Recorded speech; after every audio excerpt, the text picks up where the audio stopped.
Just, yeah, we snap.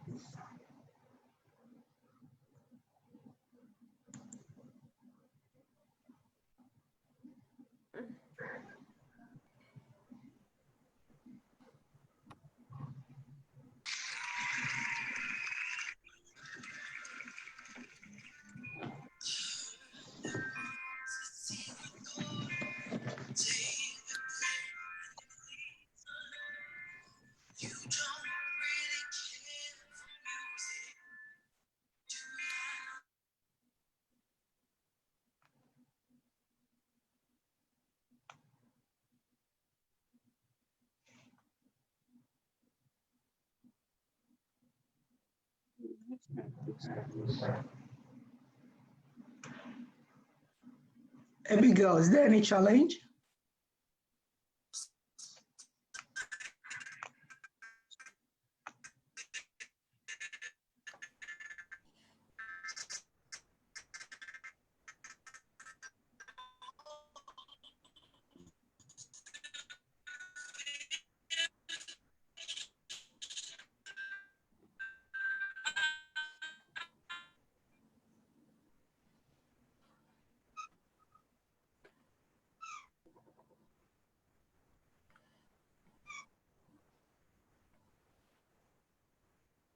Next minute.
Reverend Ph.D. Mommy, congratulations.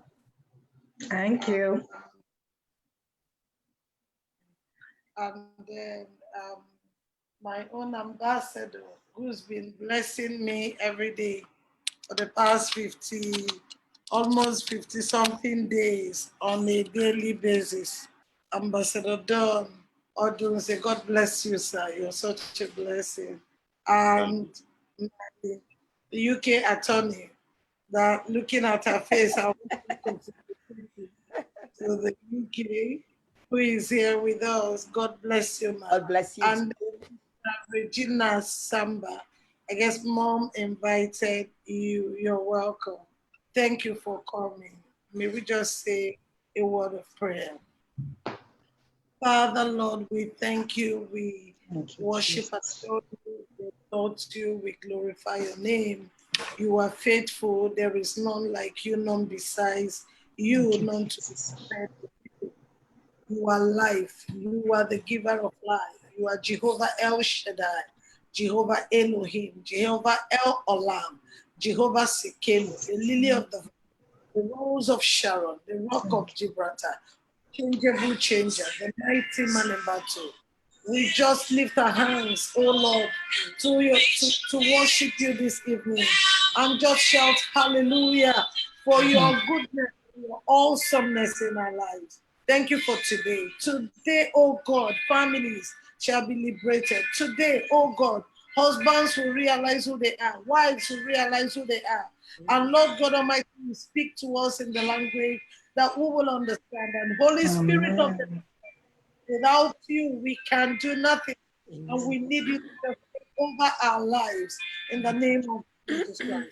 Lord, I pray that we Amen. serve you today, oh God, and all these people who are coming online, all these people who have a lot of questions in their hearts, all these people who are hurting, all these people who don't even know which way to go, all these people who are stuck and they don't know which decision to take. Lord, we pray that they will hear you today. Directly, oh God, we shall speak into their ears. But I pray that you give us the listening ear, give us the spirit of understanding, that will hear you well, we will understand you, and our lives and marriages shall never be the same. Hallelujah. Thank you, Jesus. Be glorified Thank you, in the Father. name of Jesus Christ. Father, we declare this service. We declare it a healing service. That at the end of today, husbands will apologize. At the end of today, wives will go on their knees and apologize. At the end of today, there shall be reconciliation. At the end of today, there shall be peace. At the end of today, there shall not be war anymore. In the name of Jesus. Amen. Thank you, Be Lord. exalted, be glorified in the name of Jesus Christ. Amen. Amen. I'm grateful. This is actually an offshoot of a meeting that I had online with my husband on, can you remember the topic? Abusive relationship and the Battered women, yeah. battered woman syndrome, and then relationships that are toxic, abusive relationship. While we were online, the messages that started coming in, the life-threatening messages, the pains, the tears of people, I realized that we needed to do something like this so that we uh, tell ourselves again who we are. They call it launch. We launch the mandate again. Maybe we've forgotten. Maybe I've forgotten I'm a woman and there are things expected of me. Maybe I've forgotten I'm a man and there are things I should do. And even the singles, the kind of lives they will live. So this is actually why we are online now, because a lot of homes are lost. Sometimes in the process of counseling, you're telling them something you think they know, and they don't seem to know it anymore. They don't seem to understand it. So we already have a mapped out program, and I will start by talking to the singles, and then I will call on my ambassador to speak to the men, and then our mother will speak to the women, and then Barrister Dibu is here because there are a lot of legal issues, and they are asking me, and I need a woman to answer. My husband is a lawyer, but because it has to do with women, and I know she's going to tell them exactly the way it is. So starting with the single ladies, some time ago, a group of young ministers went to Mother Teresa and they asked her a question. And the question was, what do you think can be done so that this Second World War will end? What do you think we need to do so that we'll stop fighting? And she answered them by saying, do you want me to tell you what to do and the wars will end? They said, yes.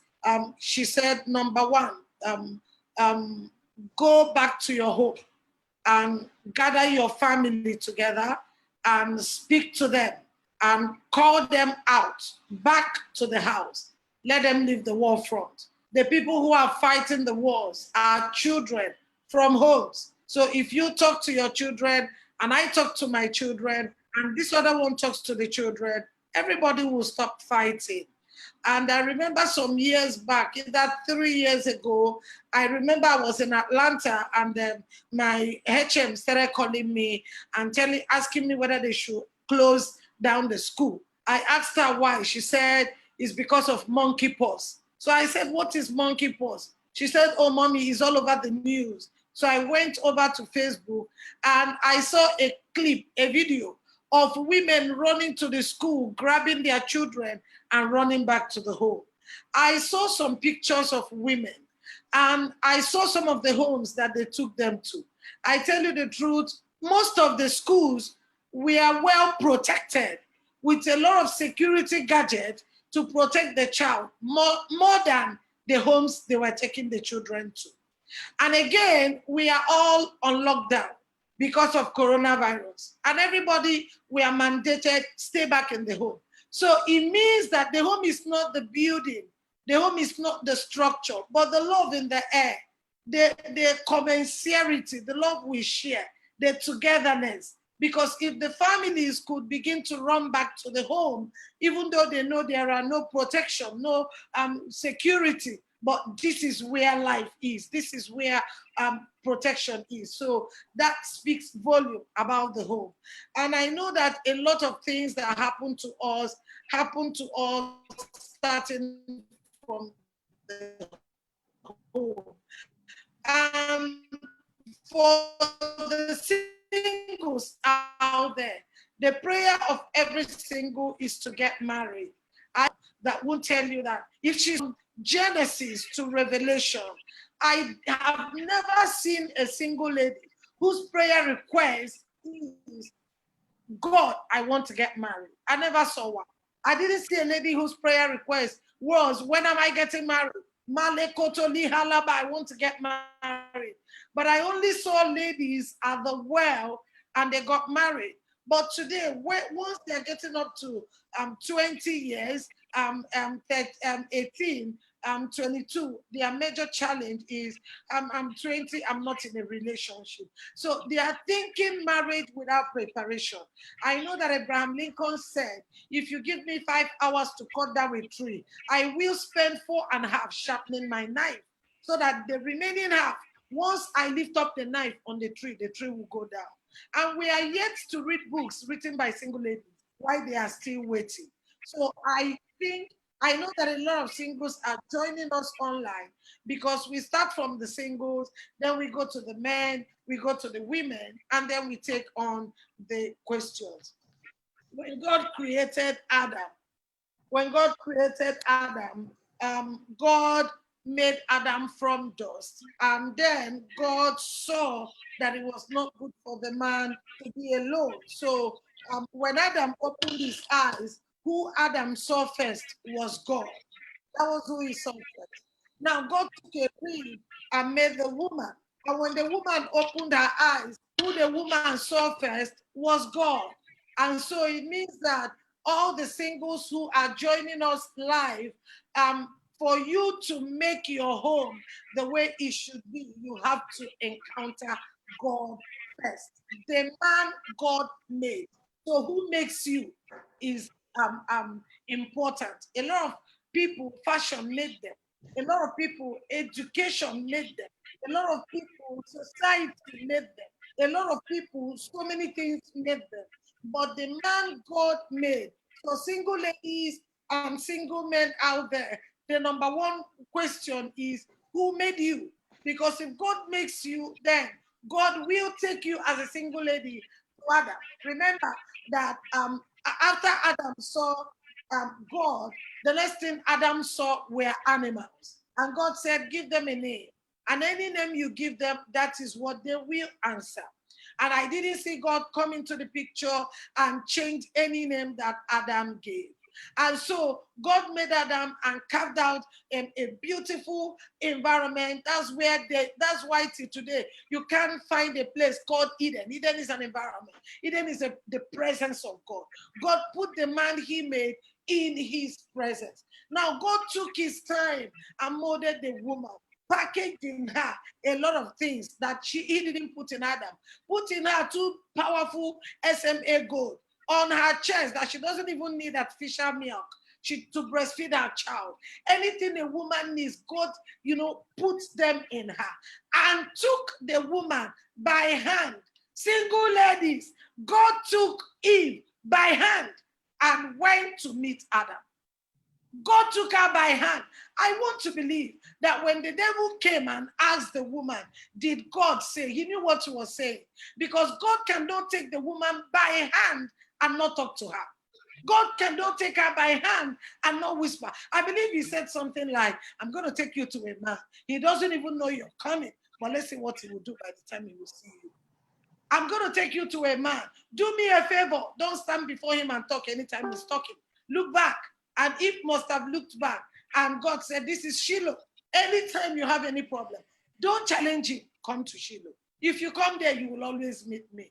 I believe God took time to advise the woman, even though he instructed the man. And God took the woman by hand and took her to Adam. So Adam celebrated the lady because God brought her. But if God didn't bring Eve, and Eve tried to find her way to Adam, apparently Adam would treat her like the very first thing he saw, which were animals. But if the woman allows God to make her a mother, then God will take her to Adam.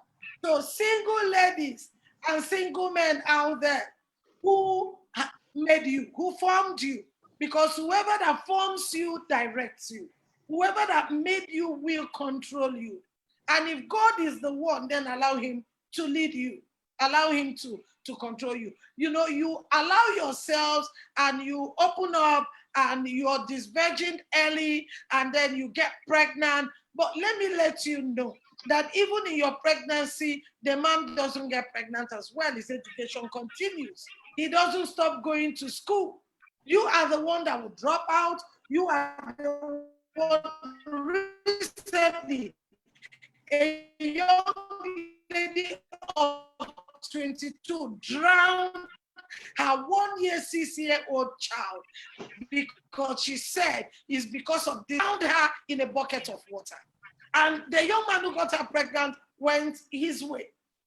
So single ladies watching me who are online now, once you come online, do me a favor, come online. These are generals. These are God's instruments that God has been using to bless and touch lives so that you will tap into their grace today.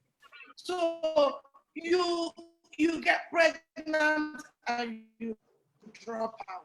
So the home you are born is the first to nurture them husband and to the wife. Nemo that for none habet. My solicitor and advocate, you can never give what you don't have. It's only what you have that you can dish out. But if you don't know it, you can't give it out. So in the home you are born, the home is the number one school.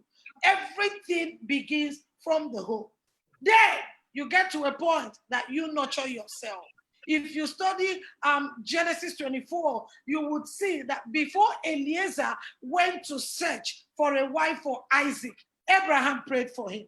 So young men, before you begin your search for a wife, let your spiritual father pray for you.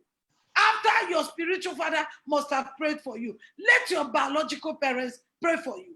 After that, pray for yourself so that you don't end up proposing to Nkechi, Ijoma, Neka, Abigail, Adobe, Chioma, Uche, before landing to Rebecca, breaking 10 hearts at the same time. And when they call upon you, surely, surely, heaven will descend upon you. So your home, so let's assume that your parents didn't know any better. So they didn't train you aright. Now you've come of age, retrain yourself. Look at, you watch television. Do not go for the bad ones. There are good things. Listen to messages. We are waiting for you. The Bible says our sons shall see visions, our daughters shall prophesy. And if you come to the church today, it is the elderly. It is those who have been long in marriage. And if they are taking care of children, taking care of their husbands, taking care of their ministry, and yet prophesying, you don't have an excuse as a young girl. You don't have an excuse as a young boy. So you nurture yourself, retrain yourself. I come from a big polygamous family of about 40-something children. At the age of 9 years, I took a decision. And I said, I will stand out in this family. I'm the last of my mother. Girls really don't like going to school then. I said I will go to school. You can call me pathfinder. You can call me pace setter because everything in my home started with me. I took a decision at 9 years that I would go to Harvard. I took a decision at 9 years. I used to love the name United Nations. I didn't even know what it meant. But I wasn't shocked the day I stood in the center of United Nations inside Manhattan and I addressed thousands. I had goosebumps, meaning that you are what you say. Your background is inconsequential. You can make your life what you want your life to become. So for those who are yet single, everything begins from here. Mothers, train your son because you're training a future husband. And if you're not trained, that nobody trained you, retrain yourself. Because if you don't train yourself, it will affect your business. It will affect where you're working. And definitely, you will carry it to your home. Single ladies, single men. Singles, your marriage, your first marriage is your home. Can you imagine that a young boy called me and said to me, which I have 20 minutes, a young boy called me and said to me, Mommy, allow us to test these young girls before we get married to them so that we don't make mistakes. Let's sleep with them. Let's get to live with them so that we know. And my reply to him was, don't you have a mother? Don't you have an elder sister or younger sister? They are the same. If you study your sister and study your mother, you already have a pass mark and you have an understanding of the kind. No. And you have an understanding of who you are going to live with. All women are the same. It depends on how you make yourself to be. So your sister is the same as your future wife. Study her, through her, study her and your mom. What kind of home are you from? It is either you change it or you push it further by making it better. What kind of clothes do you wear as a single lady?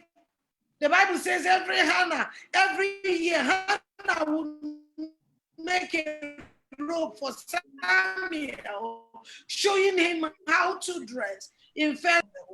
I know of a young lady who gave birth to baby girl and opened 2 ear holes. That was the one she gave her. The girl is going to open her own, making it 3. Definitely when she grows up. Who is your married mentor? Mary had Elizabeth, and she had to run to her when she didn't understand something about her life. What is your attitude towards money? Do you fight the hope, fight your brother, fight your elder sister? You fight your in-law because it's what you have that you would give. So if you get wisdom, there are ladies men should not marry. There are ladies that men shouldn't marry. And I recommend Single and Wise. Is one of my books for all the single ladies and men out there. It's a lot of wisdom for all the singles. There are dangerous women you should never marry. Don't marry lost because she's going to put you in trouble. Don't marry Potiphar's wife. Let me not say details, but I know when I mention them, you have an idea. Do not marry Delilah. Don't marry Saul's daughter. Don't marry Jezebel. Don't go near them. Because when you see the signs, you will know. Dangerous men you should never come in contact with. Number 1, a neighbor. You will see them. You will know them. Don't marry them. When you marry neighbor, you're in trouble. But thank God for Abigail. Do not marry an old man, David. They are just looking for you for comfort. They just want you to stay by their side. And they give you money. You're going to commit adultery someday. Don't go for them. Do not marry an Amnon. Don't marry a Jonadab. Maybe during question time, I can explain a little about them. Don't marry a Samson. And if we make up our minds, and for single, I've had issues with a lot of singles, attitude, they don't have it. If you want to know young ladies who don't have attitude, meet them in the choir. Forget the song they are singing out there. Encounter them during rehearsal, and you begin to wonder. So single ladies, this is just like a preamble. Everybody's desire is to get married. So we're going to start right now by bringing in one of the generals when it comes to marriage. My husband doesn't joke with him because my husband used to know his parents. And it's like a legacy that has continued. and I love to listen to him any day, anytime. So all the young men in the house, please pay attention. And all the women, young ladies in the house, please also pay attention as we make welcome our own ambassador, Dr. Don Odunze.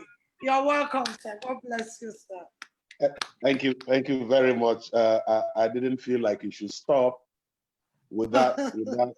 It's not just for singles. A whole lot applies to even the married. I have the privilege to share with men, whether you're married or single. And let me just start this. While I was preparing to do this broadcast, I titled it Boys to Men. Okay. Boys to men. Who is a man? I need to let us understand that every boy grows to become a man. Every man you see is not a man yet. I want to say tonight that who is a man? It's important we understand that it's not the mustache or the white one like mine that makes a man. It's not money that makes a man. I need us to understand tonight that there is something about the man. And I need to read what differentiates between the man and the boy. I need to explain the difference between the man and the boy.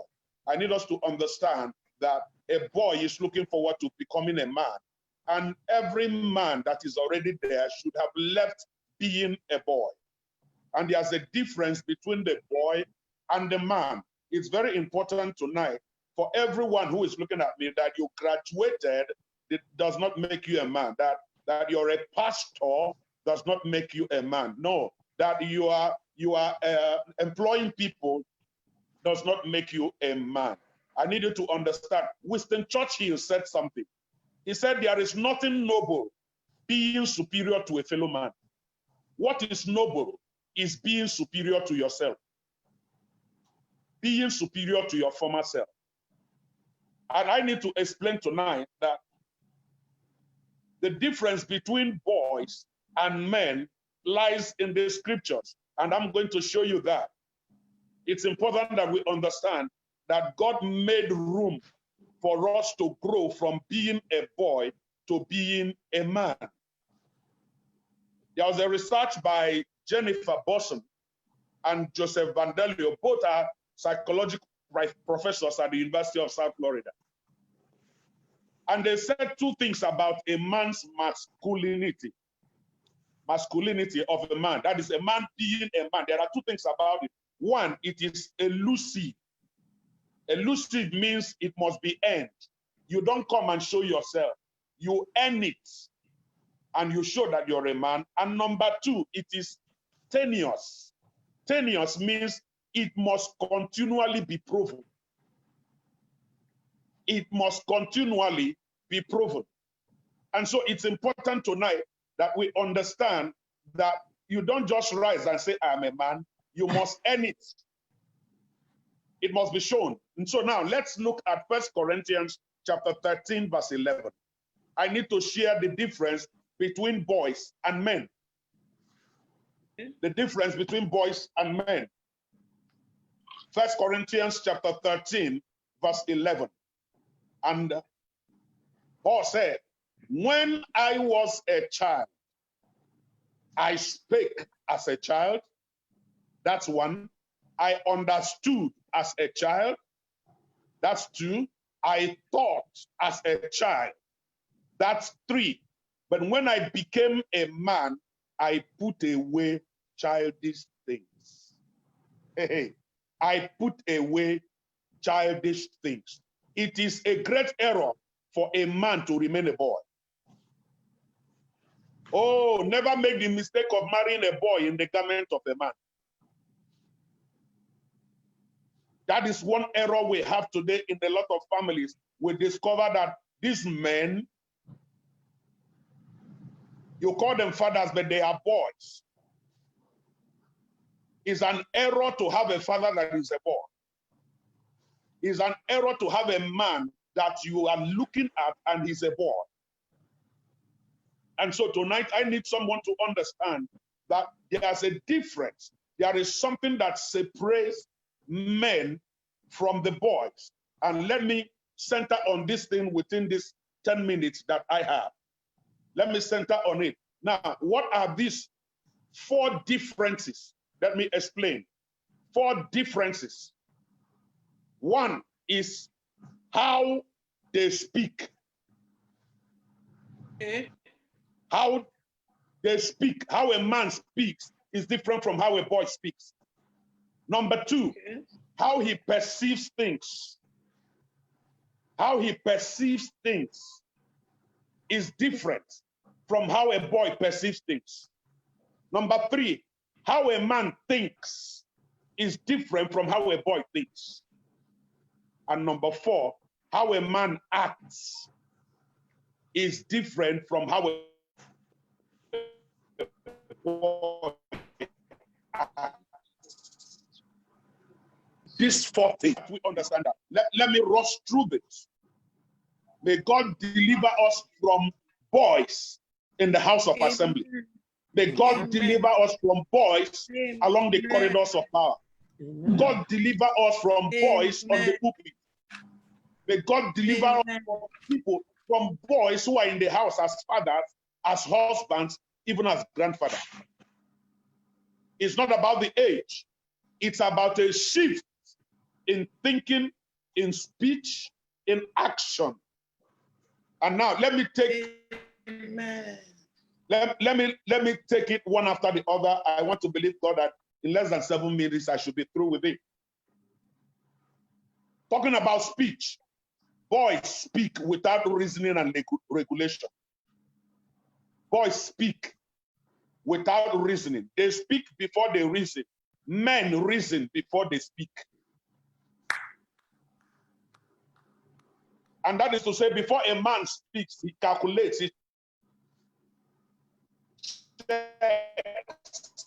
he reads, he looks at the communicate just to talk. And today we have men in families who can talk faster than their children. You are competing with your mates in talking. And you tell everybody to shut up so that your voice will come up. No. Men make responsible speeches and accept responsibility for mistakes. Children do not. That's why in Colossians chapter 4, verse 6, the Bible says, let your speech be always with grace, seasoned with salt, that you may know how you ought to answer every man. It's important that every man looking at me today, you just don't talk and talk and talk and talk. The way you talk will show. In fact, there's a way you talk. I say, why are you talking like children? And people will say that, and you become angry that they are insulting you. No, they are only showing you don't earn being a man. Someone is listening to me tonight, and it's important that you become and be in charge. The man is like the leader. You talk last. Let everybody talk, and you listen, and you know how to do it. This is important. So every man looking at me, you must ask God for grace for speech. You don't just talk. When you come to, if you watch the proceedings of our National Assemblies, it will shock you how some men think, how some men talk. Number 2, perception. Let me just go through so I can go through these 4 points, and I can't wait to listen to my Madova. And see, these things are loaded. Perception. How men look at things is different from how boys look at things. Yes. Perception. Listen, let me. Boys react to action. Men react to motive. Boys react to action. Men want to know the motive behind the action. The action could be wrong, but the motive is right. That is what moves the men. Boys look at the surface, Men look beyond the surface. They look beyond what you can see. That's a man. Boys look at now. Men consider the future. Men consider the future. Can I just put it in a plain language? Boys are carnal, men are spiritual. If we get into that, that is just the truth. A man is not moved by what he has just seen.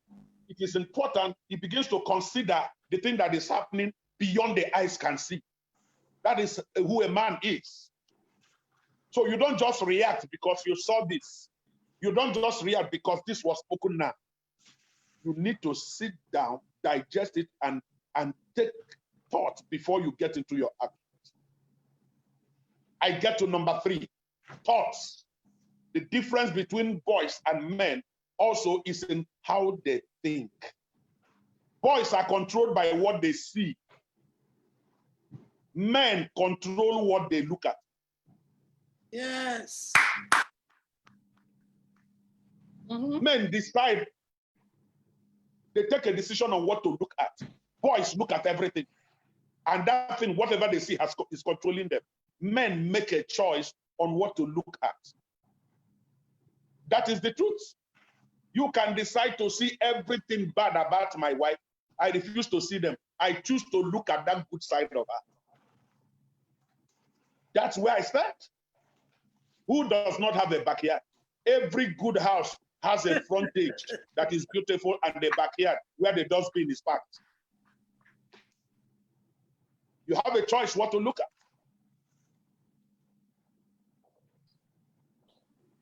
I need us to understand that boys act without thinking. Men think before they act.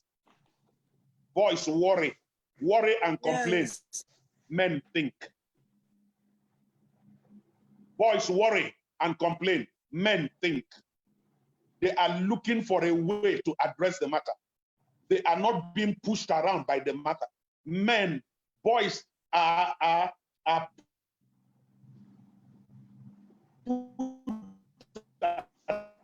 side by challenges. Men, you don't chicken out, you don't fuck challenges. Boys are destructive, men are constructive. That is just the truth. Boys are destructive. Boys are destructive. Any man that destroys the image of his wife, destroys the image of his children, is a boy. Any man that destroys the achievement of the wife, any man that is intimidated by the rising of the wife, is a boy.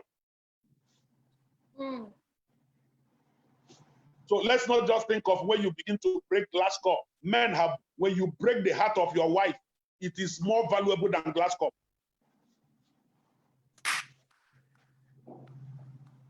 So there are men that are everything about your image is battered the moment they come in. They destroy every self-worth in you. Those are boys, they are not men. We need to take them back to nursery. It's important that we should know that. Yeah. Take them back to nursery. Saul Bellow, he said, a man should be able to hear and to bear the worst that is said of him. He should be able to hear and bear the worst thing that somebody said of him and not just react. That's a man. You don't react to everything. You react to the maid talking behind the yard and you rush there to say, what did you say? Are you bomb boy?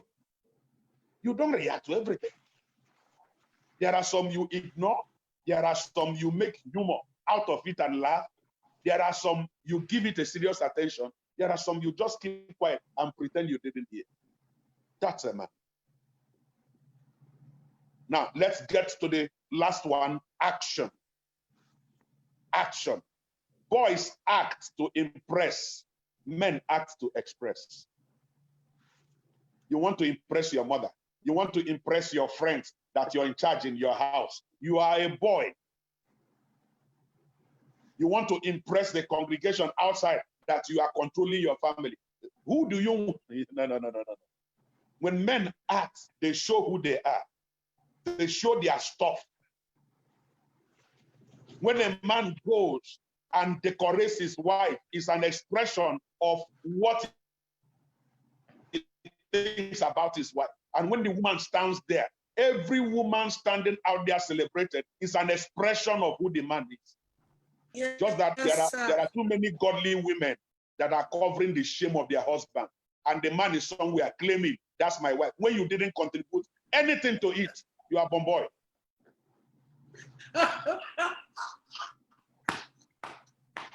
Boys act to receive. Boys act to receive. Men act to provide. That's the truth. Boys act to receive. Men act to provide. Boys act to fit in. Men act to make an impact. Boys live in their pleasure. Real men live for God. Yes. Real men live for God. Boys find excuses why they do things to hurt you. Men admit their mistakes and take responsibility. Yes, sir. When they hurt you. Boys don't say, don't they run away. They've not seen anything wrong in what they do. You have to tell them, hey, okay, you did this thing wrong. Or you go and tell your sister, I am sorry. Men are not reminded to say, they are not compared. They go and I admit it and say, my darling, I am sorry for this thing I have done. That is a man. Please, I encourage everyone to share this. This is amazing. Let me conclude by saying this. A man provides. A man provides.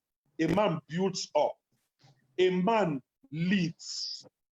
Whether he is appreciated or not, whether he's respected or not, whether he is loved or not, he simply does it because he's a man. Okay. That's what he is. He's expressing his nature.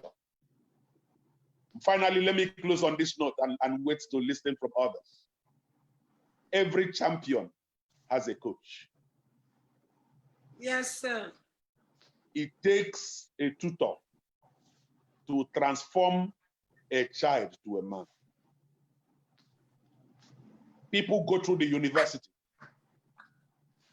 7 years to be a medical doctor, 5 years to be a lawyer, 4 years to be a pastor, or 3 years. You go through all this training to become a professional. Who trained you to be a husband? Who trained you to be a father? Wow. It's possible that even the one who trained you battered your mother, battered you yourself. And that is your model of who you should be as a father. I want to encourage somebody here tonight. Do not duplicate the error of your father. Be an improvement of your father. Yes. Don't duplicate the error of your father. Give to your children what your parents did not give to you. Submit to someone. I close with this. 1 Corinthians 16, verse 13. And that is a word to men. Watch ye. Every man is a watchman. Watch ye. Number 2, stand fast in faith. You are not a man if God is not all over you. Men, real men, look for God. Stand fast in faith because your faith is a foundation for your family. What you believe in, the altar you're committed to. And finally, it's you like men. Stop acting like boys. Stop acting like women. There's a way men behave. Be strong. To every man out there, be strong. Correct your mistake. Rise up. You can be better than what you are. God bless you.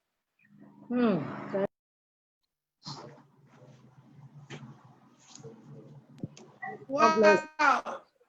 How I wish all the men in the world had this. But they will hear. They will hear. Thank you so much, sir. Thank you, sir. And all the women, get ready because God has his own who is also my spiritual mother.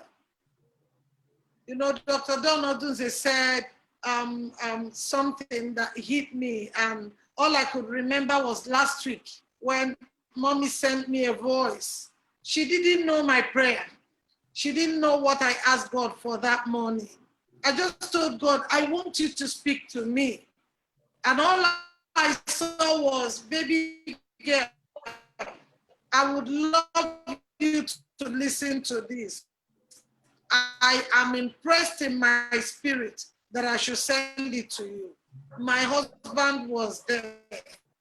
It is when God blesses you with a mother, a mentor, someone who's been there and you're following. And not just that, who is ready to carry others. This is not like an Igbo woman. It's not. Who is rising and then is following, is taking our children along. And we are privileged to have her here today, our own global mama. And who just, you know, finished her Ph.D. and I'm seeing her live face to face, the wife of my father, mommy.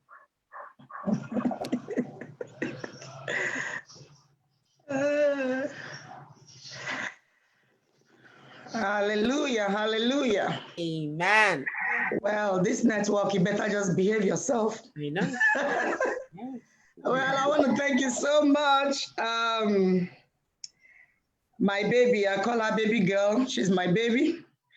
I appreciate you so much for what the Lord is using you to do all over the world, touching lives, blessing people. The Lord will continue to bless you and continue to enlarge your coast in the name of Jesus. I want to appreciate the Lord God for all those who are on this Zoom call. Thank you so much, my Dr. Dawn. I'm just so excited listening to you. I really, really enjoyed a lot of the things you said. Thank you for those too who responded to the call. I just sent out the invitation to a few people. I can see Reverend Mrs. Charity Mba all the way from Lagos. I can see Pastor Dione right here in the US, and so many of the apostolic women that are invited. I'm glad you are here. Well, we have just a few minutes, so we will see how much we can cover within the few minutes. Just hit the nail on the head. First of all, I shared a story in our book, Killing the Marriage Killers, which you can look for. You know, you can get it maybe from Amazon, or you can get it from our website, most of it's a book that you really need to read. I shared a very, very important story in that book. I shared that so many years ago, a young man called Nicky Cruz told a story about staying near a man in the aircraft who was not eating anything being served on the plane. And he thought the man was a Christian man who was fasting. And he turned around and said, "Young man, you are not eating anything they are serving us here. Are you fasting?" He said, "Yes." He said, "Then you must be a Christian." He said, "No, I'm not a Christian. Who are you?" He said, "He's a Satanist." "A Satanist? Do you people fast?" He said, "Well, they fast more than those of us who say we are Christians." He said, as he was talking to him, that they were on a 100 days global fast. Satanists were fasting for 100 days all over the world. Why? He said that their major prayer point is to tear down those marriages you call Christian marriages. We don't want to see them survive. And you know those people you call great men and women of God, and their big, big ministries. That is our prayer point number 2. We want to see how we can make their ministries erect, how we can cause confusion and strife and contention and scatter them, and how we can make their children vagabonds. I don't think the brother really wanted to hear prayer point number 3 because those two were overloaded. It's very, very evident, all of us know it, that the enemy kind of just shifted his battlefield into the homes. You know, and a lot of homes, especially Christian homes, are going through so much challenge, you know, from hell. Because you know the mission of the devil, the Bible says in John 10:10, he comes only to kill, to steal, and to destroy. But thank God that Jesus comes to give us life and give it to us more abundantly. So just in case you're out there listening to us and the enemy has decided to target your home, to lay a siege against your home, and he's, carrying out his wicked activities to shake the foundation of your marriage, by the grace of God and by the corporate anointing of everyone that is on this call, today we declare that the siege of the enemy over your home is broken in the name of Jesus. We scatter his wicked activities and we bring it to a stop in the mighty name of Jesus. So very quickly, I'm going to just mention a few things. I'm talking to the ladies. A few things that we need to do to build our homes, because having a good marriage is a fight. Having a good marriage is a fight. It's not something you just lie on your ivory bed and you wake up and you see that your home is built and your marriage is built.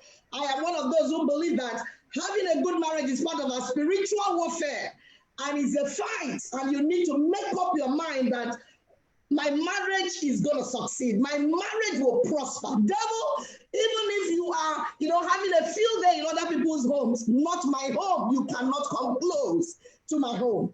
So what are we expected to do as ladies, to put our homes in shape and make sure that we do not give the devil any leeway into our homes? Number one, we need to build our homes. We need to build our homes. Consciously work on building your home. Proverbs 14 verse 1 says that the wise woman builds her home, but the foolish woman pulls her home down with her own hands. And Titus chapter 2 verse 4 says, admonish young women to love their husbands, to love their children, to be discreet, homemakers, good, obedient to their own husbands, that the word of God may not be blasphemed. I believe it is the will of God for every woman, to build her home, to make her home a glorious place, a place of solace, peace, refuge, joy.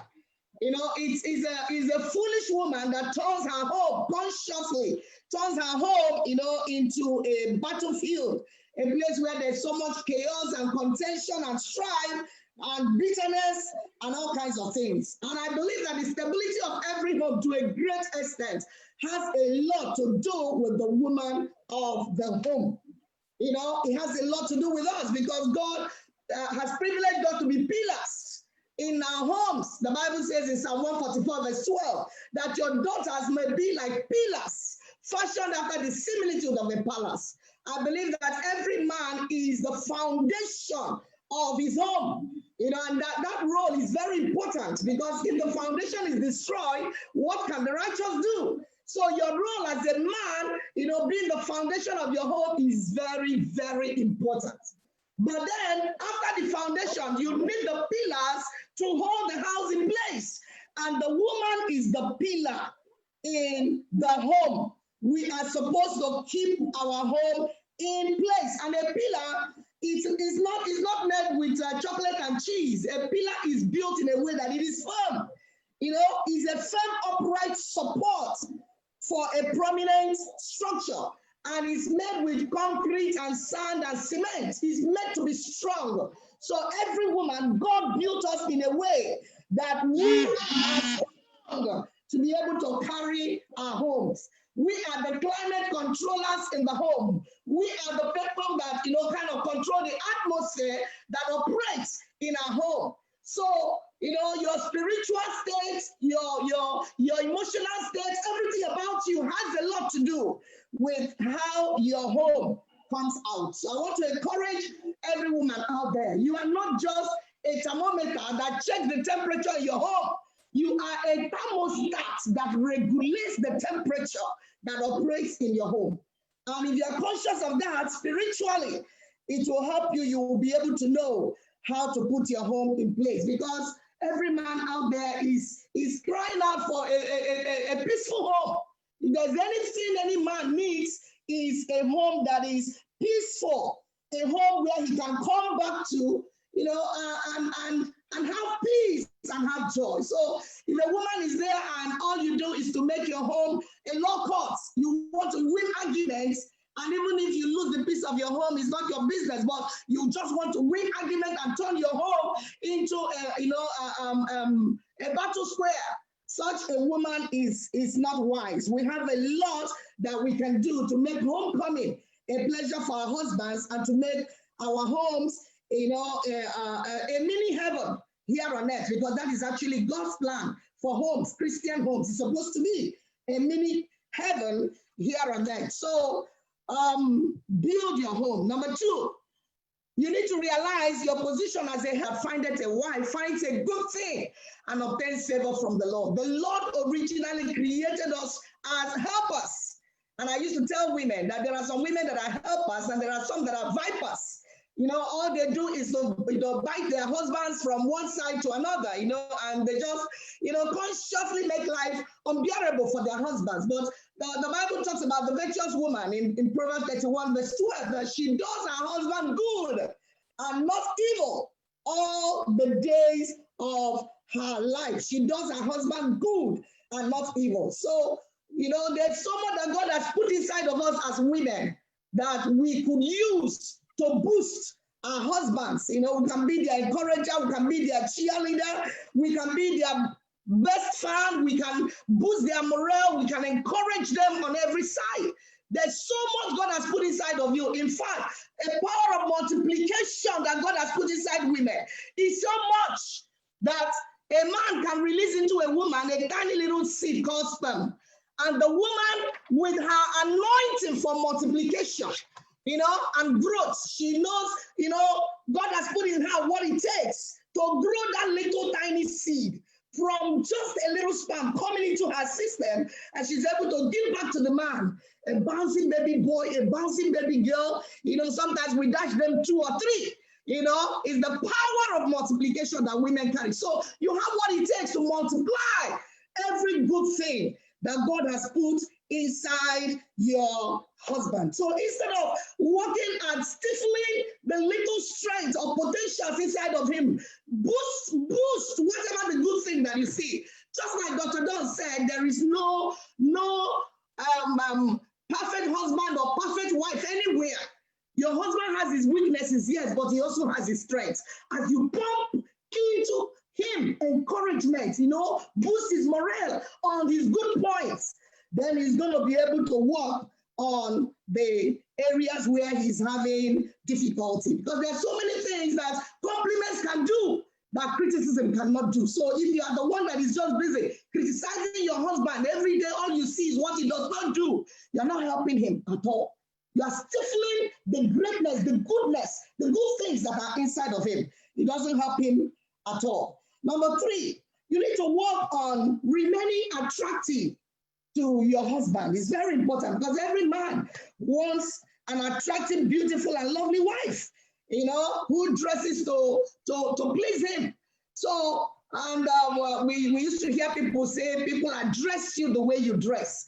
So dress well, dress to please your husband, dress in a responsible way, so that you can remain attractive and chasable for your husband. There are some women that, they've been very careful about the way they were looking before they get married. The minute they get married, they just, they're not interested anymore in their looks. And for them, they just tell themselves, well, my husband is a Christian. He cannot look outside. What makes you think he cannot look outside? We are hearing of bishops stretching neck and looking outside. And it's your own husband, you think cannot look outside. Because of that, you're dressing in a way that is not good. That is not very helpful. Because the very time a man begins to lose his interest towards his wife, something is definitely wrong. Something is definitely wrong. Number 4, you need to be best of friends with your husband. Marriage is 90% friendship. It's just 10% of obeying rules and regulations. And a lot of people are just enduring their marriage. Marriage is not meant to be endured. It's meant to be enjoyed. Enjoy the time that you are with your husband. Make whatever little time you have together, put quality inside it in a way that, you will look forward to it, and he too can look forward to it. See yourself as your husband's friend. I used to tell women, I say, see yourself and behave as your husband's sanctified, consecrated girlfriend. Give him your rapt attention. You are his confidant. You know, sometimes girlfriends are nicer than we who are wives. Because we just tell ourselves, well, I'm already a wife, you know, he cannot do without me. And so you talk carelessly, you act carelessly, you behave carelessly, everything about you is nothing to write home about. You are not careful how you treat him or how you talk to him.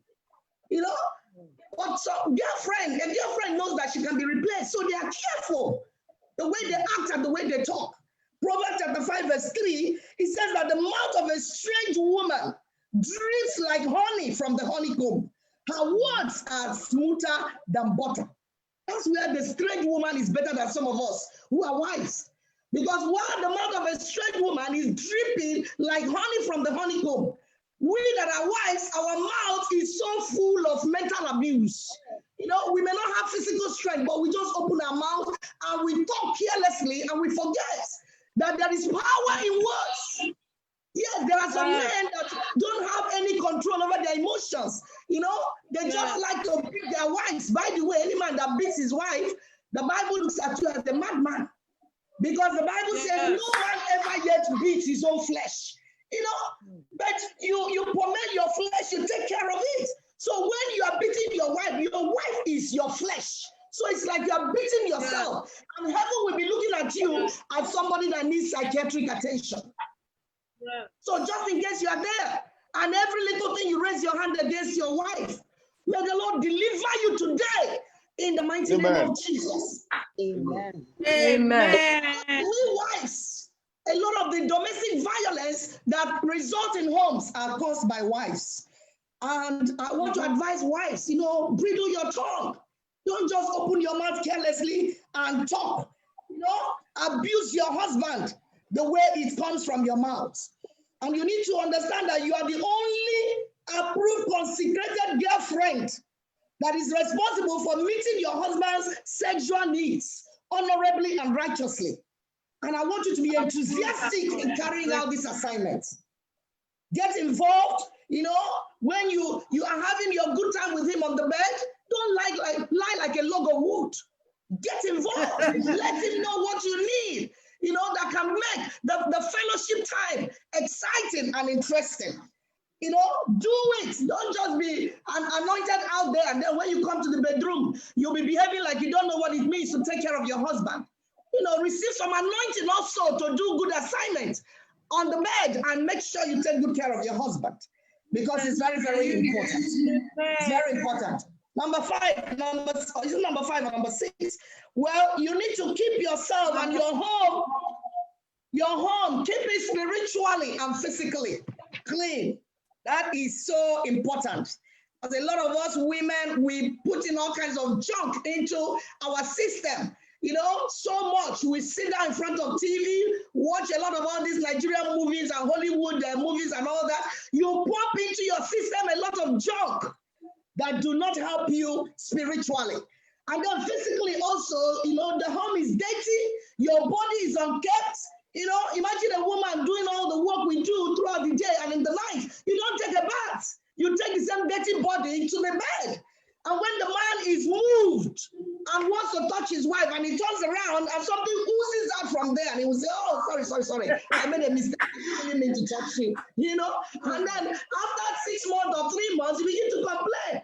Pastor Choma, my husband has not touched me for the past 3 months, for the past 6 months. And I used to ask such women, are you sure you're touchable? Because you need to be touchable before the man begins to touch you. You know, so we need to take care of ourselves. It's so important. The few other points I want to mention, because I have just 5 minutes left. The other points I want to mention, you need to respect your husband. Respect is so important. The way you respect your husband, you know, affects so many other things that happens in the relationship. There are some women that are very rude, very disrespectful. You know, the way they talk to their husbands, they don't talk to him like they know they are talking to somebody who is their husband. Give your husband the respect that is due to him. Every opportunity you find to compliment him, compliment him. Ndị Igbo na-asị ekele onye akịdị na nke ọ gwọrọ agwọ ya agwọta ọzọ. Yeah.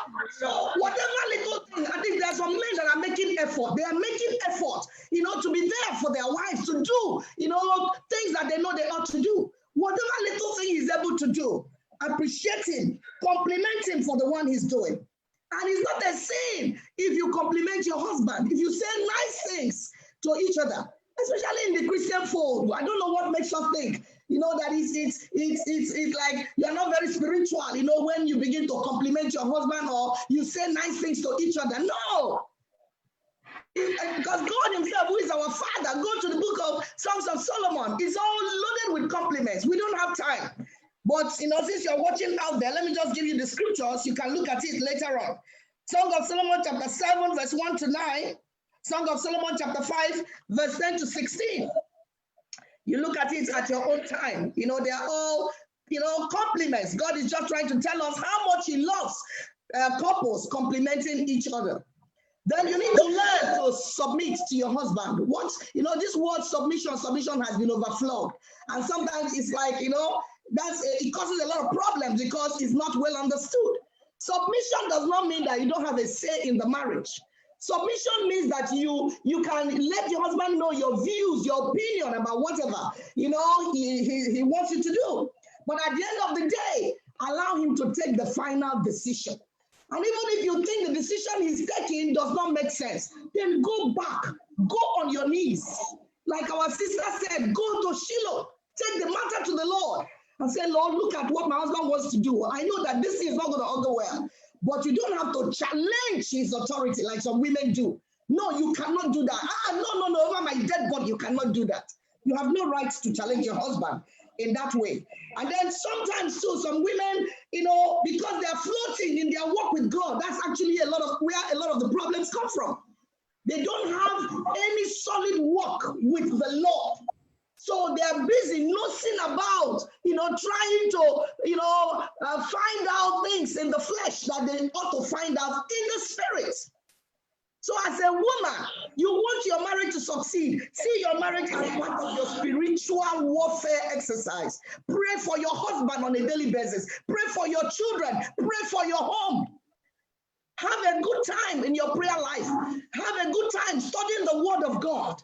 Then work on your character. Flesh is the greatest enemy to successful marriage. You want your marriage to succeed, you must die to the flesh. That's why we're talking about brokenness. If God can help us and all the women who are Christian women in the world will learn what it means to die to the flesh, at least 70% of the problems we have in homes will be taken care of.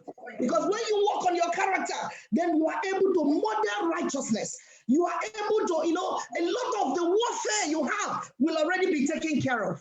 Then you see yourself happy and excited. You see yourself enjoying your marriage. Because marriage is meant to be enjoyed. It's not meant to be endured. You could not have finished all this suffering, with your husband, and then only for you to come and die of high BP and another woman takes over. God forbid. The Bible says in Isaiah 65 from verse 21, it says, we shall build houses and we will inhabit them. We will plant vineyards and we will eat the fruit thereof. You will not build and another inhabit. You will not plant and another will come and eat. So you need to consciously tell yourself, I want to enjoy my life. I want to enjoy my marriage. And that will help you to be in a hurry to let go. Don't allow misunderstanding to drag. And you will hang on to unforgiveness for too long. It doesn't help you. Let's go. Whatever it is your husband has done, forgive in a hurry. Let's go. For your sake, even if it's not for the sake of your husband, for your own sake. So that you will live long to enjoy the fruit of your labor. Praise the Lord. Let me stop here because my time is up. I know as we're asking questions, I'll have time to say more things. Over to you, Dr. Chioma.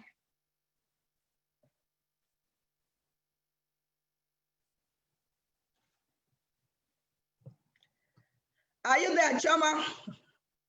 The network is hanging her. Oh, okay, all right.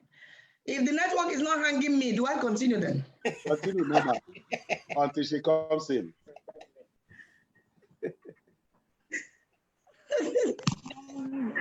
Go on. Continue. All right. So, well, it's also very, very important, that we model in our home whatever it is you are marketing outside, because the truth is that who we are outside most of the time is so different from who we are inside the room. In the house, many women, they behave like they are tigress in the house. They behave like they are lioness in the house. The man has no say, the home is like a low cost. The home is like, the way they shout on their husband, the way they abuse him, you will just be wondering, what kind of a woman is this? But then outside, the same women, we are so nice in church, that the way we behave, like, very sanctimonious, very, very seriously born again. So if we can learn to model what we preach from the home front, if we can work on our character is so important. Your attitude determines your altitude, they say. So, and whatever you do at home, it goes a long way. It affects so many things. I know there are some men that really need deliverance. I know. But I tell you, if God can help us women and bring us to a point of deadness to the flesh and work on us, a lot of the problems that are going on in marriages will be solved. And then finally, let me just say, you need to really fight for your marriage, fight for your home, fight for your home.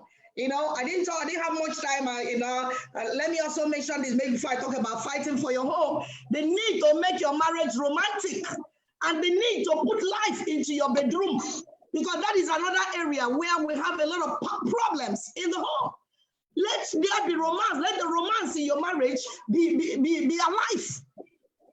Make your marriage like a mini heaven here on earth. A lot of hugging and kissing and touching and sweet things that you talk to each other. There are so many things you do that can keep the romance alive in a home. Those are not bad things at all. They are scriptural. They are just a way of, expressing your love for each other. Because love that is not expressed is love that is denied. Daddy keeps telling us a story of two lovebirds. One was telling the other, I love you, I love you. The other one was saying, show it, show it, show it, show it. The only way to let somebody know that you really love the person is to show it. Show it in the way you talk, like our daddy just said. Show it in the way you reason. Show it in the way you act. Show it in everything. Express your love practically for one another. And then put life into your marriage bedroom.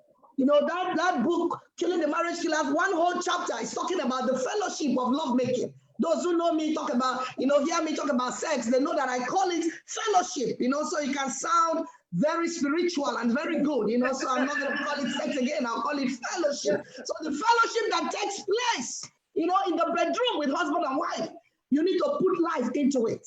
It just goes the same way fellowship happens in church.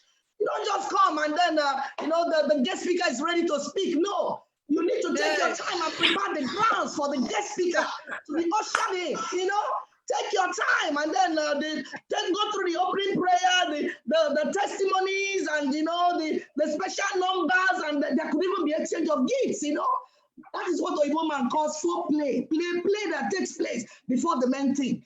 Then you can now invite the man of God. When he appears at the right time, then the woman of God is also ready for the man of God. And then they can minister, together with heavy anointing. I speak healing to every marriage of everyone that is listening to us. May the Lord release healing upon your home in Jesus' name. Amen. Okay. Wow.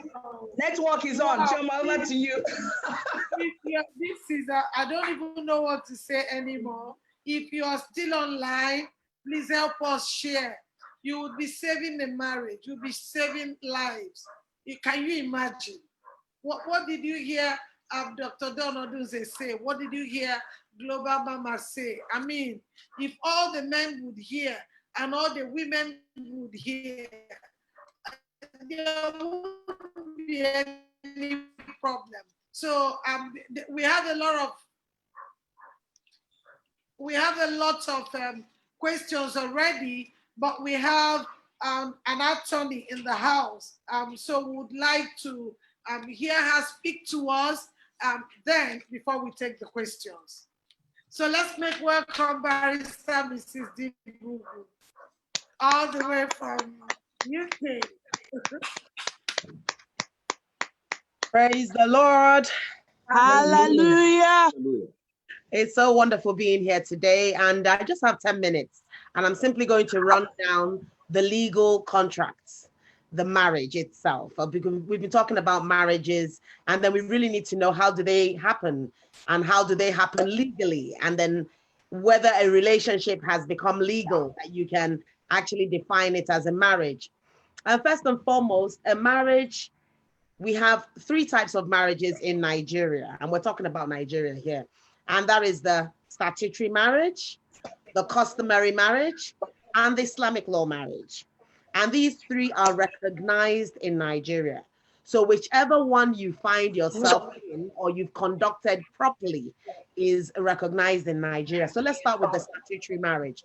For a statutory marriage, this is the one we call, most of the times we call the church marriages. Sometimes we call it the court marriages. And it all depends on where you do it. So when you call it the church marriage, you find out that the venue is the church. When you call it the court marriage, it doesn't mean that it happens or takes place in court, but it means that it takes place at the marriage registry. The marriage registry can be located in every local government in Nigeria. And the reason the word court is used is because in the olden days, the marriage registry was situated in the courts. So you would normally have to go into the court, then to the office of the marriage registrar, and then conduct your marriage. Statutory marriages are what we call monogamous marriages. What do I mean by monogamous marriage? I simply mean a marriage where it is just the man and the woman that make up the marriage, which is different from the polygamous marriage, which is where one man gets married to as many as 3, 4 women. So a statutory marriage is defined as a voluntary union between one man and one woman to the exclusion of all others.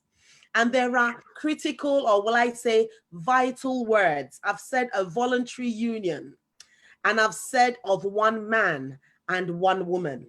And I've said to the exclusion of every other person whilst that marriage is in continuance. Now, what do I mean by that? We mean that this marriage must be voluntary. That is to say, you must consent to it. You don't have to be forced into it. It shouldn't be a situation where someone says, you know what? I have seen you through school. I was there for you. I saw you through university. I made everything available for you. And as a result of that, I'm going to get married to you. That is not voluntary. It is not a situation where a man simply appears on the scene, and because he is the son of the friend of the family, then you know what? It would suit us if you marry this man, and then you agree and you go into this marriage. The law doesn't recognize it as a voluntary union between a man and a woman. Now, when you're talking about statutory marriages, you're talking about a marriage that is recognized by law. It is very formal. When I say it is very formal, that is because it has so many steps that must go that way. Unlike when we get to it, the customary marriage, where what happens in Anambra State might not be what happens in Omahia when it comes to traditional marriages.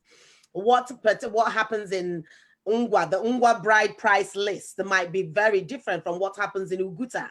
So, but for a statutory marriage, it is very definite. It has their steps. Now, the first thing is consent. Like I said before, there must be full consent of the woman and of the man. If the consent is not there, then that marriage can be dissolved by a court. If there's no consent, then there's absolutely no marriage. Like I said initially, it must be a voluntary one. No, but it's not a sympathetic one. You need to know it and go into it because you want to go into it. Then thirdly, we look at capacity. You must have the capacity to go into a statutory marriage. And what are we saying here? When we're talking about capacity, we're simply saying, does she know what she's going into? Does she have the mental capacity? Does she understand what she's going into? Does she know what she's going into? Does she know what she's consenting to? And that will also include age. You don't say, yes, because this child, these families been very good to us. And then because they've been very good to us, we're going to give the hand of our daughter in marriage to this man. There must be consent. The age must be right. Right now in Nigeria, we don't have an age. However, the age limit. However, if any child or any person who intends to get married is less than 21 years old, the consent of the parents is required in a statutory marriage. The consent of the parents is required. So without this, if the person is lower than this age, we begin to go back to the age of consent. And then we ask ourselves, so at what age can a child be to actually consent to marriage? It takes us back to the Child Act, where the consent age is at least 16. So you find yourselves battling between 16 and thereafter before a child can properly give consent. Now, when you also talk about statutory marriages, you talk about having this marriage conducted if you want to do a church marriage, having it conducted in a licensed place of marriage. That means that all churches do not have the license to conduct marriages. And that has become a very big problem because most times we go to churches, it could be called anything, Church of Jesus Christ of the Now, the Holy Spirit Church, the Blessing of the Lord Church, but all these churches are licensed places of worship. They have been licensed to worship, but they haven't been licensed to conduct marriages. So you find that after all the joy, all the fanfare, if anything goes wrong, the lady is totally on her own because the court doesn't recognize that particular marriage as a statutory marriage because it was actually taking place in a place that wasn't licensed for a marriage. So what you simply ended up doing there was simply a church blessing. So this is one thing that we need to look out for all the time to make sure. Now, to make it certain, when you are conducting a church marriage, we do advise that you go to the marriage registry and conduct a marriage, a registry marriage. That is to say, sign all the forms, sign the registry forms there, and they will give you a certificate of marriage if you're not sure whether the church has been licensed for marriages. Now, if we just skip over a little bit, because I don't have time, to the customary marriages, then these customary marriages are marriages that are contracted under native law and custom, which we all know are different. What happens in Ikwana might be different from what happens in Omahenof, and you can go on and on. And what it is that these marriages are under that particular custom, okay? And they're native law and customs that guide it. In these marriages, they're a little bit different.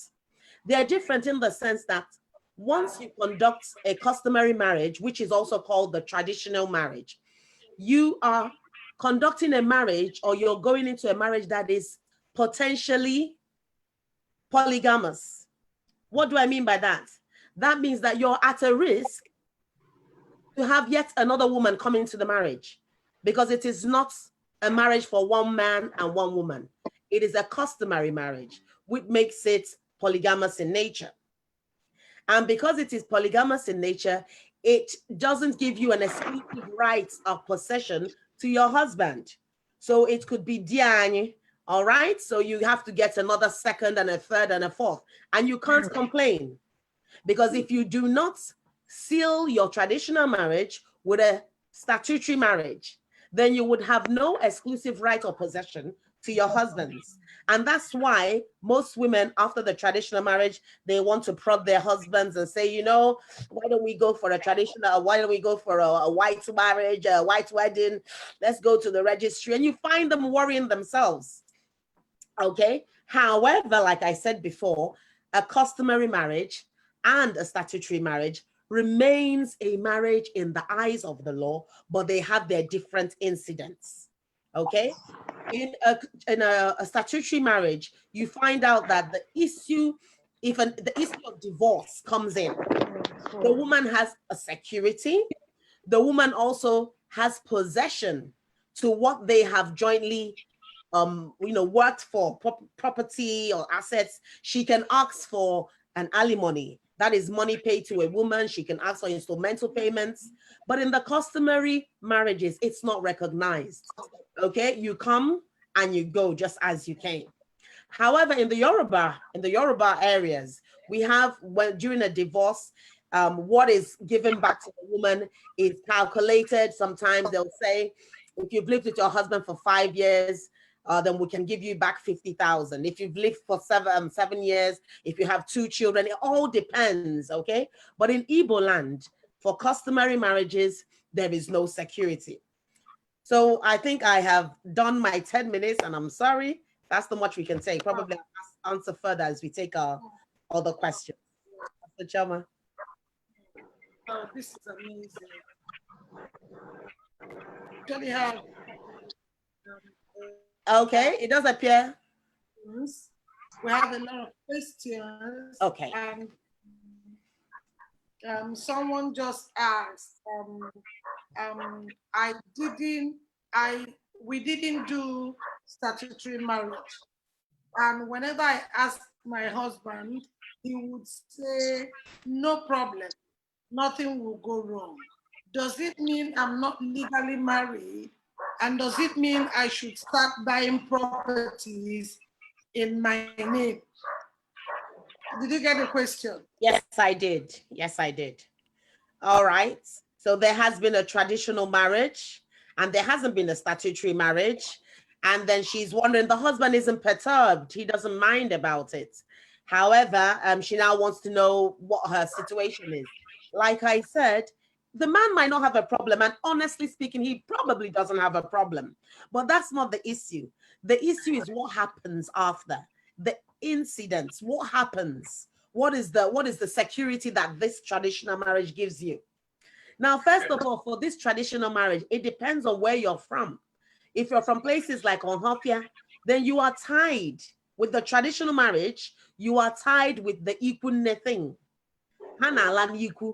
So what happens is that you sit down there, and then your maternal uncles of your husband will come and clear everything in the house. And that is because you're subject to customary marriage. So if you're from such areas, you will have a problem. He won't have a problem because he said it doesn't matter, but it does. The second thing there is, when it comes to property, it becomes a problem if you just have a customary marriage. And the reason it becomes a problem is that you might not have exclusive rights to his property. You might not have exclusive right to his property. So you lose out.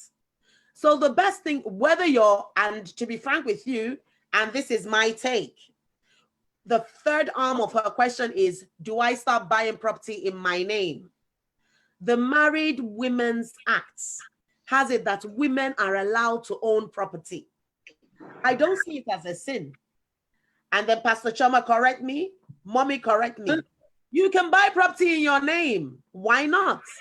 But that's not the issue. You can buy property in your name. But that's not the issue. The issue is what is at stake if anything goes wrong. What if you lose him? If you lose him, then you have a problem. Then depending on the type of customary marriage you have a very big problem. So it is always good, and we do advise that you conduct your traditional marriage. Most times I tell young people, it doesn't matter how good it is. Walk into the marriage registry, they will give you a list. It would cost you less than 20,000. Between 15 and 20,000 to conduct a registry marriage, which is exactly like our church marriages.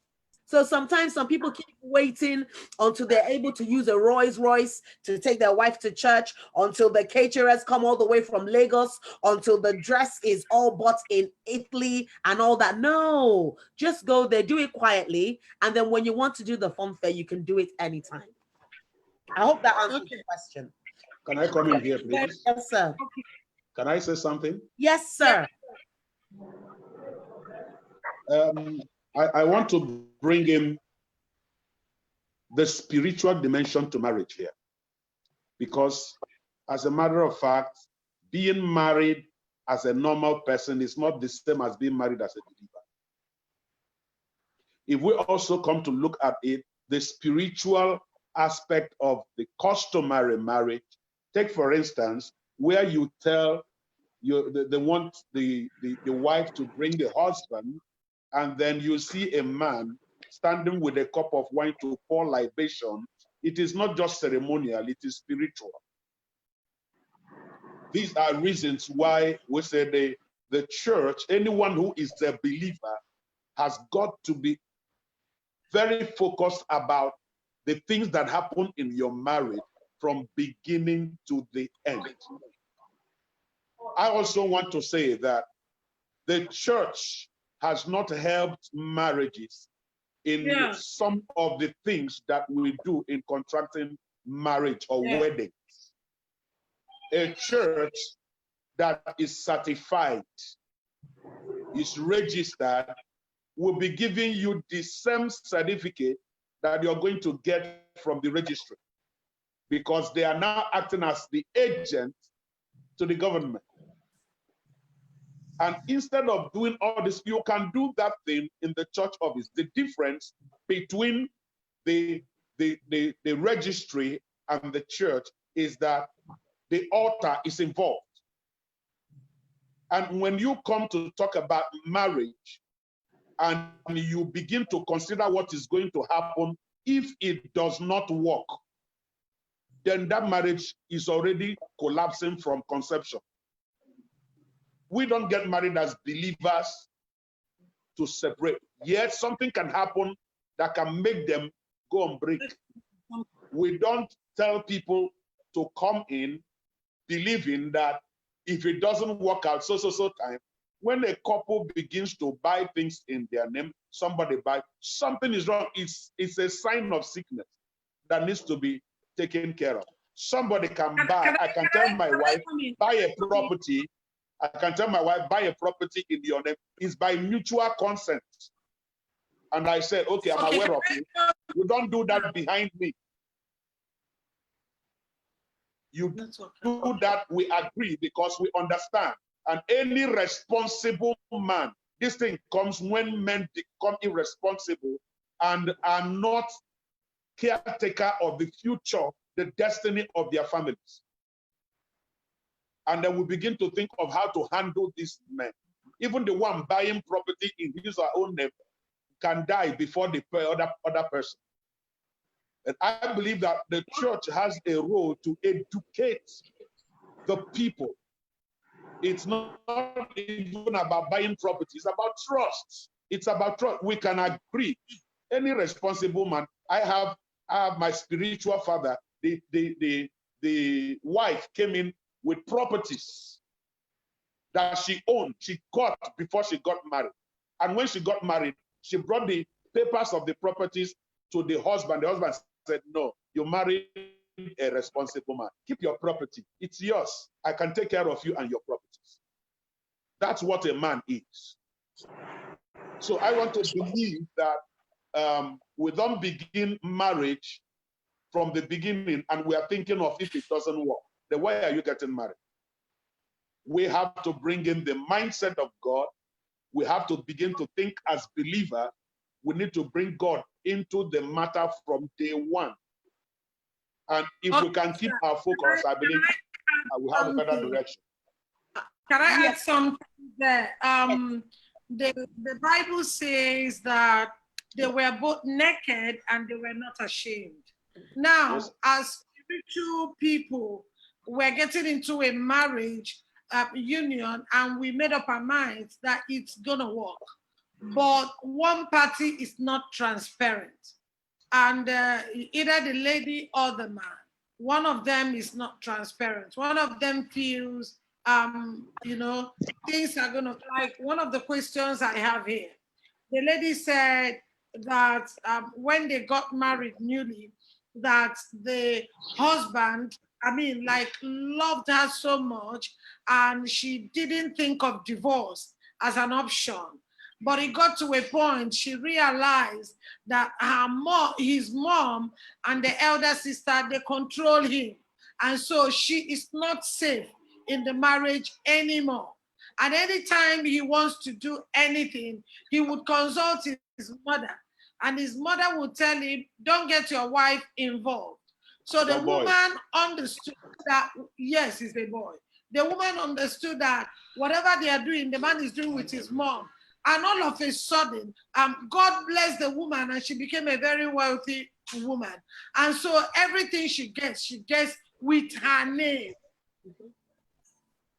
That's one of the questions. Okay, but because we've talked on it, I guess we are running with 20 minutes now. Somebody said, my husband does not agree to whatever we talk about in the house unless it is initiated by his mother. What do you advise me to do? Is that number one? Is the boy.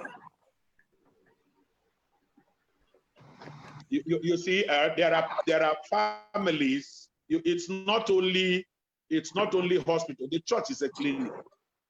Somebody has to be mentored. The problem I have with a lot of these people is the problem they are complaining about did not start overnight. It was there before they got married. And they refuse to look at it. They refuse to observe it. They refuse to give attention to it and address it. And they believe it's not a problem. Let me now get married. Only to get married and then you can't handle it. But you saw it from day one. Secondly, is that that's why you need, every man must be mentored. Every man must have somebody he submits to. Don't marry a man that does not submit to authority. The day he deals with you, he will not ask any question. There is a question on that. This woman said, my husband does not submit to anybody. He doesn't believe anybody knows more than him. And I am stuck in the same house. He doesn't listen to messages. Any message he listens to, he will find fault in it. And I believe I don't have anybody to report him to. I don't have anybody to talk to. What do I do? Go to Shiloh. Exactly. It's no. It's not. I mean it. Go to Shiloh matter because you don't have anything else. It is spiritual. It's not confrontational. It is purely spiritual. You don't do that with argument.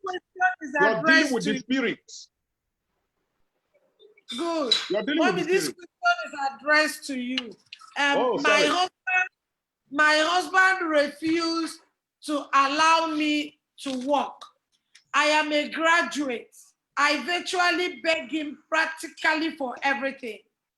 He constantly abuses me physically, even in the presence of my children. He says he has the right to do anything he likes, as I also, as I am legally married to him. He would not allow me leave the house. His family supports him, even when he beats me up, because it is normal for couples to quarrel. My mother-in-law said her husband beat her up as well. I want a way out. How do I go about it? What I will say here is that she is in an abusive relationship. That is a very abusive relationship. And then the whole thing is about, it's not in this case, okay, there's violence in it. And there's a lot of gaslighting because they're making her look as if she's nobody. That's a lot of it there. And then you find out that the kids are being involved. And even in the law courts, even legally speaking, the welfare of the children is paramount. So if the children are watching the violence take place, that means that they are getting psychologically abused as well. And it doesn't work well for anybody. I don't know if she's a Christian But what I advise, and I advise in my own profession, is you need to leave the scene of violence. No dead woman tells the story of what happened and how it started. The problem there is that you can see that it is generational, more or less, because the mother says her husband beats her as well. So it is okay. The son probably watched when the mother was being beaten by the father, and he grew up to say, this is the norm. This is how to pull it through. So why won't you allow a graduate to work? This is an abusive relationship. It must not be allowed to continue. You could complain. There are so many places where you can complain for mediation, but he doesn't listen to anybody. I don't know if that's the one that doesn't listen to anybody. In fact, the mother should be talked to. The sister should be talked to. They should be talked to and then told to stay out of the marriage. Because you see, it is customary. You can notice that it has become traditional there. That is the way we work. You should be happy to sit down there. You beg for everything. So all of a sudden, she's actually lost her humanity. She's lost her personality as well. So I think it's a marriage where she needs to stay away from the scene of violence and think about it again. That's okay. I'm coming to you, Barrister Dibugu, because there are some legal questions, but this is for Reverend Mrs. Madoba. Okay. Mommy, I honestly don't know how to talk to my husband so that he does not feel I am bossy. He will always ask me to trust him, even when I have not given him any reason to think otherwise. Rather, he said he was trained not to trust anyone. I've been praying for him, but my mother-in-law is not helping matters. She's bringing in conflict in a subtle way in my home. Right now, I don't know what to do. Well, first of all, it's also a Shiloh matter. It's a matter of going to Shiloh. That's number one. That is taking to the Lord in prayers. Then number two, if just like Dr. Dodd says, that is also still a matter of being a boy. Because if the man is a mature man, he knows better than to bring his mother and sister and everybody into the marriage. But now that it's happening like that, I would wonder whether the husband has somebody who is like a coach whom she could go to, you know, and so that maybe they will be able to have some kind of marriage counseling. Maybe he will be able to listen to somebody else, because it can also cause a lot of mental torture to the lady. I mean, a situation where you can't say anything and he will just say, don't talk, you know. When you talk, it's like you don't trust me and all that. It's there's a lot of mental torture that is also associated with that whole thing. I would, number one, she should pray. Number two, sometimes if, you know, you could also like send a text. If the man doesn't want to listen, maybe because you may not be able to put your mouth well to say it the way he wants to say, you could text. You could write him a love note. There are so many ways to get across to a man who behaves like that. So I will advise that you at least just, you know, harness every opportunity that is available. If he has a friend that is very close to him, whom you trust, who is mature, you could also talk to his friend. Maybe his friend might be able to reach out to his heart or something like that. Okay, Dr. Dawn, this is for you. Some men are not transparent. They buy things only in their names, and they say, we are the head of the home and nothing will go wrong. Sir, what if something goes wrong? What is the insurance for the other party and the children? Well, one is the man. Well, there are several things involved here. You're looking at the man, you're looking at the future, which is not even in anybody's hands. Now, one is that this man is a boy, and men deal with their past. Boys continue with their past. Where people grow up from, who raised the man, has a lot to do with the kind of man he becomes. So you discover that there are people, when you're relating with a man, you need to find out his experience, his background. Where is he coming from? Who is he? How does he think? If his mother hurt his father, he would take actions against his wife. If he grew up in a place where women messed up men, he would tell himself, no woman would do this to me. Every woman becomes a suspect to him. And this is the role we play in church, in teaching these people. Sometimes that's why we say, when you are getting married, get counsel as a couple. A proper counselor can look at you and talk to both of you, not as my brother and my sister, but as a professional, and then check the mindset of this people and prepare you for where you are going. You don't expect a lifetime, 18 years, 20 years mindset to change within 20 days. Okay, we have 9 minutes. We have 9 minutes to go, and we want us to pray. But before then, let's take these 3 more questions in a hurry. We've been married for less than 2 years. He's a Christian, and anytime he beats me up, he comes back to apologize that it is the devil.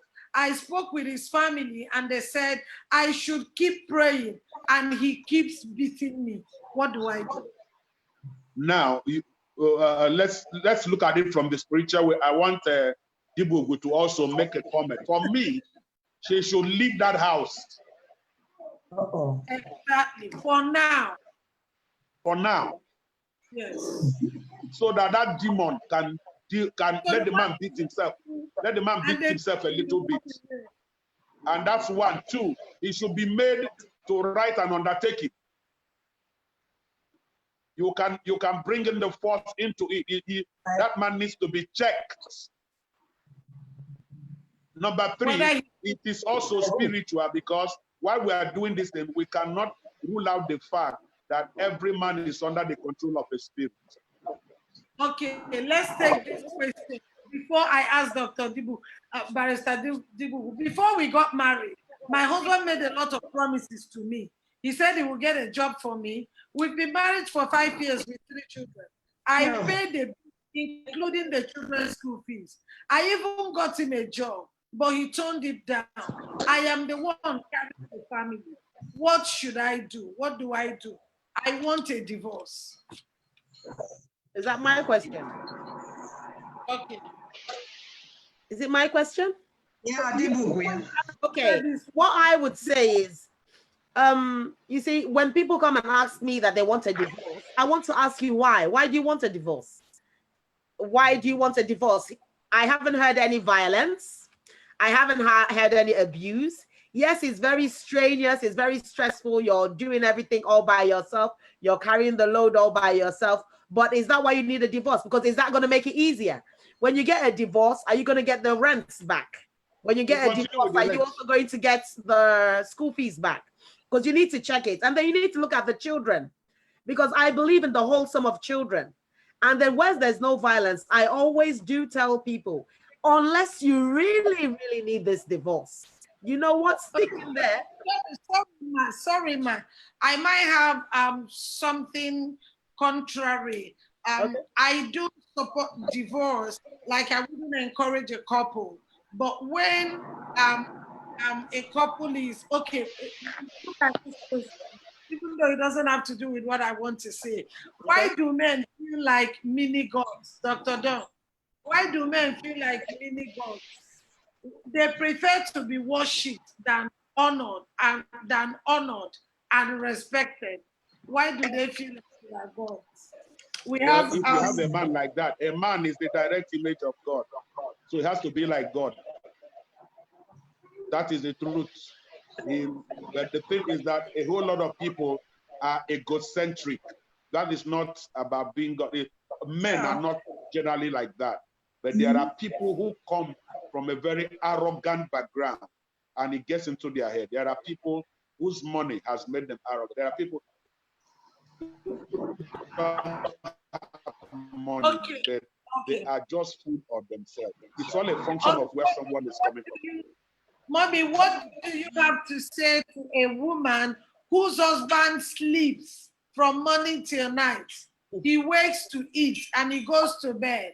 He wakes again to sleep. And the woman is the only one working and getting money to take care of the home. And every day she's crying. What should she do? Well, that's a serious situation. Actually, I would just tell that woman, number one, like we have been saying, it's a very serious prayer point. Number two, if your husband submits to anybody, please talk to somebody whom he looks up to, like a coach, who can, talk some sense into his head. There is no way a man who is supposed to be the one providing for his family should be sleeping from morning to night. It's a demon of laziness. And it's not as if the man, it may be a man that is even qualified, that can go to look for work, that is able-bodied. He has no reason to be sleeping every day, and then the woman is the one doing all the work. But while you are waiting for your deliverance, then you just do what you need to do with joy, because the truth is that there are so many women right now who are like breadwinners in their home. It's not an ideal situation, but they are doing it with joy, trusting the Lord for deliverance. So, but if the man has somebody he respects and he looks up to, talk to the person to talk to him, please. He needs some kind of sanity to be brought into his head. Okay. Sorry, Dr. Choma. Okay. Okay, please, go ahead. We have 2 minutes. Yeah, especially for those who are single now.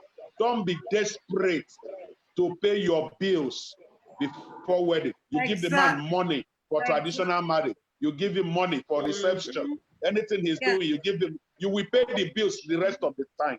Absolutely. Responsible men don't come to their wives to collect money. They take from somewhere to give to their wives and pay back. If you collect from your wife, make sure you pay back. That's what a man does. But when you encourage this thing from beginning, don't expect it to stop. Right. That's right. Wow, how I wish we can. Boys mentality. We need the boys to be delivered to become men. Yes. Yes, Mama. Yes. Yes, Mama. Deliverance from boyhood to manhood. Yes, sir. And just release a word of prayer as you're led together in 1 minute before Zoom will cut us off. Heavenly Father, we pray for everyone, and we pray that in the name of Jesus, yes, Lord God, release upon them, oh God, in heaven, deliverance upon their homes, upon every marriage, Lord, people that have listened to us on this Zoom meeting. Father, we speak deliverance, deliverance, deliverance upon every home, wherever there is violence. Father, we release deliverance, deliverance. Lord, we call forth your visitation upon homes out there, oh God, that you bring healing to relationships between husband and wives. In the name of Jesus, Father God Almighty, release your presence into homes. Bring about your healing in the name of Jesus. Amen. Amen. Thank you, sir. Thank you. Thank you, Global Mama. Mom, you're looking beautiful. Thank you. Thank you very much for inviting me. Thank you. Sister Dibubu, thank you. That was really enlightening. Thank you. Pastor Choma. Thank you, Mama. Thank you, Mama. Bless you. Thank you. Thank you, Mama. Regards to Daddy. Yes, he will hear. Thank you. Chama, thank you so much. Thank you. Thank you. Yeah. Thank you. I'll sign off.